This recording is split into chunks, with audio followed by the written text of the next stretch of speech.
गांव का नाम था सावलीपुर। नक्शे में एक छोटा सा बिंदु, लेकिन आसपास के लोग उसका नाम ऐसे लेते थे जैसे किसी मरे हुए रिश्तेदार का, धीमे, डरते हुए। मैं आरव, पेशे से लेखक था। भूली जगहों और गुम होती कहानियों को लिखना मेरा काम था, और सावलीपुर मेरे लिए बस एक और कहानी। गांव में घुसते ही मोबाइल नेटवर्क गायब हो गया। सड़क के किनारे एक जंग लगा बोर्ड था, रात में रुकना मना है। मैं मुस्कुराया, ऐसे बोर्ड मैंने पहले भी देखे थे। गांव में मुश्किल से 10-15 घर, सबके दरवाजे बंद, खिड़कियों से भी कोई झांकता नहीं था। चौपाल के पास एक बूढ़ा बैठा था, आंखें लाल, चेहरा सूखा, जैसे नींद बरसों से दुश्मन हो। मैंने पूछा, यहां रुकने की जगह?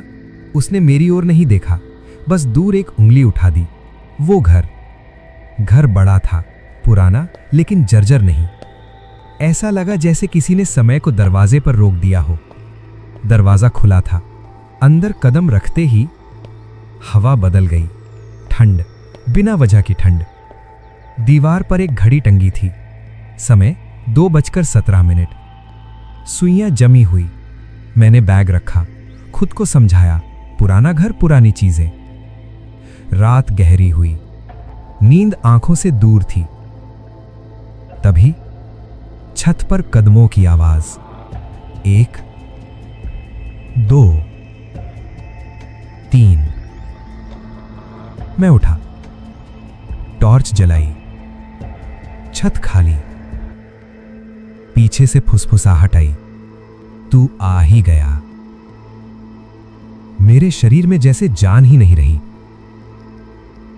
सुबह घर अजीब तरह से शांत था, जैसे रात कभी हुई ही ना हो।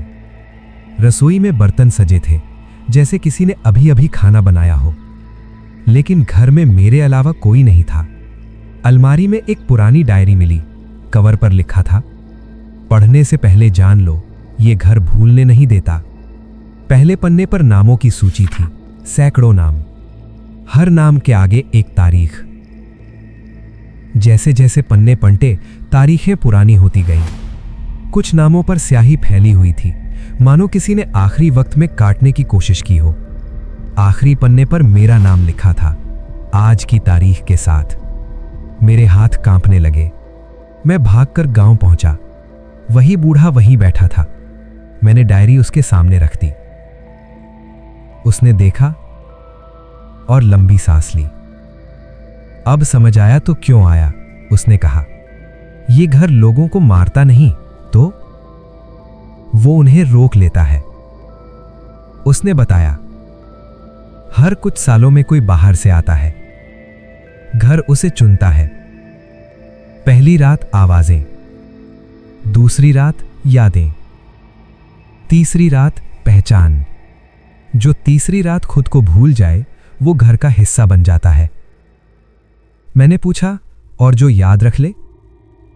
बूढ़ा चुप रहा। दूसरी रात, हवा भारी थी, दीवारें सांस लेती हुई लग रही थीं। मैंने आंखें बंद की और आवाजें आने लगीं।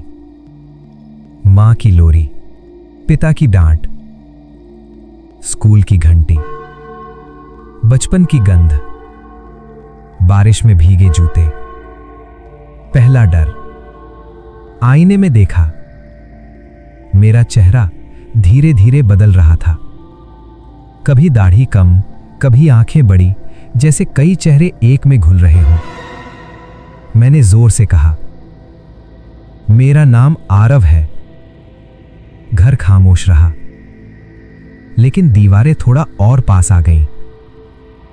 तीसरे दिन मुझे गांव के कुछ और लोग दिखे।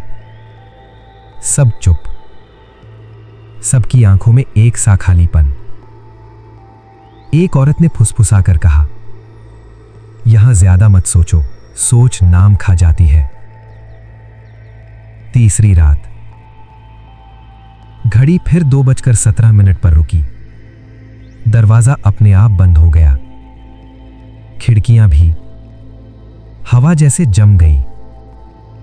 आईने में अब मैं पूरा नहीं था, कोई और मेरी आंखों से देख रहा था। उसकी आवाज आई, अब जा सकता है अगर बता सके कि तू कौन है। मैंने मुंह खोला, नाम याद नहीं आया, चेहरे धुंधले, तारीखें गायब। मैंने आखिरी कोशिश की, मैं लेखक हूं। घर हंसा, पहली बार। नाम? आवाज फिर आई। मेरे अंदर कुछ टूट गया। सुबह गांव में एक आदमी बाहर निकला, मैं, लेकिन मेरी आंखों में कुछ नहीं था। बूढ़े ने नजरें झुका लीं। घर फिर से शांत खड़ा था। घड़ी अब चल रही थी। दीवार पर एक नया नाम उभर रहा था, आपका। क्योंकि कुछ घरों में भूत नहीं होते, वो घर यादें खाते हैं और नाम बचा कर रखते हैं।